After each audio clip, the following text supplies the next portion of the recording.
7 TV news కి స్వాగతం. Shri Sai engineering కళాశాలలో ముందస్తు సంక్రాంతి సంబరాలు నిర్వహించబడ్డాయి. అన్నమయ్య జిల్లా కేంద్రం రాయచోటి శ్రీ సాయి ఇంజనీరింగ్ కళాశాలలో గురువారం నాడు ముందస్తు సంక్రాంతి సంబరాలను ఘనంగా నిర్వహించారు.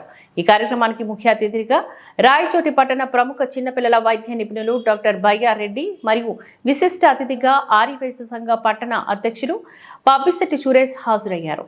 ఈ సందర్భంగా డాక్టర్ బయ్యారెడ్డి మాట్లాడుతూ కళాశాల యాజమాన్యానికి, అధ్యాపకులకు, విద్యార్థులకు సంక్రాంతి శుభాకాంక్షలు తెలియజేస్తూ భారతీయ సనాతన సాంప్రదాయాన్ని గౌరవిస్తూ భావితరాలకు భారతీయ సంస్కృతిని ప్రతిబింబించే పండుగ పర్వదినాలను కులమతాలకు అతీతంగా జరుపుకొని భిన్నత్వంలో ఏకత్వాన్ని చాటాలని సూచించారు. ఈ కార్యక్రమంలోని పాపిశెట్టి సురేష్ మాట్లాడుతూ పల్లెల జనజీవన సాంప్రదాయాలను, సాంస్కృతిక వ్యవహారాలను నేటి తరం విద్యార్థులకు తెలియజేయడానికి ముందస్తు సంక్రాంతి సంబరాలు నిర్వహించిన కళాశాల యాజమాన్యాన్ని అభినందించారు. గత 21 సంవత్సరాల నుంచి సాంకేతిక విద్యను అందిస్తూ NAAC గ్రేడ్ను సాధించి అటానమస్ హోదాను కూడా చేరుకోవాలి అంటూ అభిలాషించారు.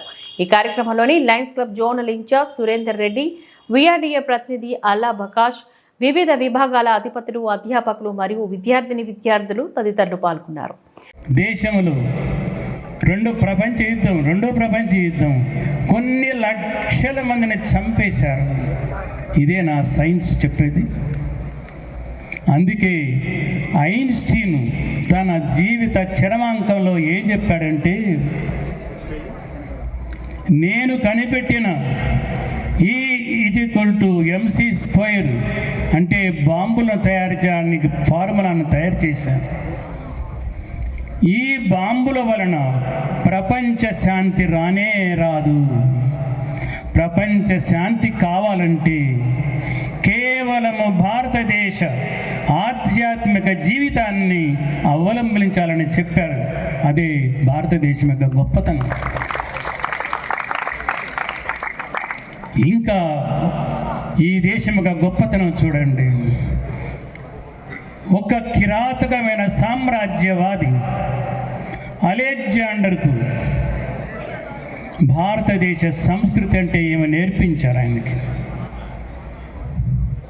వైరాగ్యం అంటే ఏమి నేర్పించారు. ఆయనకి ఎప్పుడైతే భారతదేశం ఆధ్యాత్మికతను అర్థం చేసుకున్నాడు, తను యుద్ధం మానేశాడు. దేశానికి పోయిన తర్వాత, ఆయన చనిపోయిన తర్వాత శవాన్ని ఊరేగిస్తూ చేతులు ఇట్లా సాంచి ఊరేగించమన్నాడు. ఎందుకంటే ఈ చేతుల్లో నేను ఇన్ని సామ్రాజ్యాలను గెలిచాను, ఇంత సంపాదించాను, నా చేతుల్లో ఏమన్నందా చూసుకోండి, నేను చనిపోయేప్పుడు ఏమి రాదు. కాబట్టి మీరు దుర్మార్గంగా ప్రవర్తించకండి, ఒకరిది కావాలని ఆశించద్దండి అని ఆయన ఒక ప్రబోధం చేశాడు. అంతేకాదు, ఎంతోమంది గురువులు అడుగున మన దేశంలో గురువులు ఉన్నారు.